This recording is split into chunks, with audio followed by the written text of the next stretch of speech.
I'm sure that most people who are familiar with Fox Park, the small city park along Shenandoah between California and Ohio Avenue, are not aware that until about the year 2000, the park was roughly a third smaller than it is today.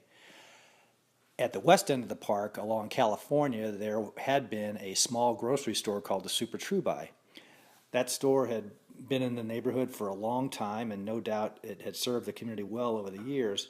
However, in the 1970s and 80s, there were several new, larger supermarkets built in nearby neighborhoods, and I'm sure that those stores eventually led to the decline of the Super Tru-Buy, so that by the 1990s, the Super Tru-Buy was a very low-end store and was increasingly the focus of nuisance and even some criminal activity.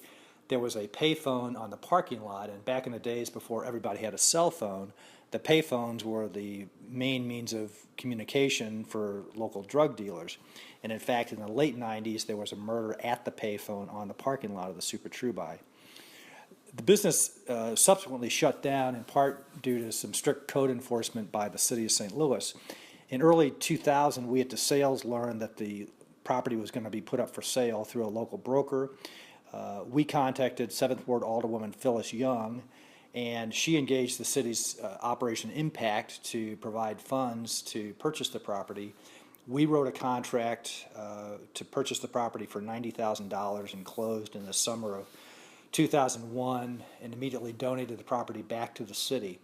Alderwoman Young then allocated funds for the demolition of the building, and the Fox Park Neighborhood Association embarked on a really impressive public planning process to come up with a master plan for the park that I'll have to say has been really well implemented over the years with support from the City Parks Department and our elected officials.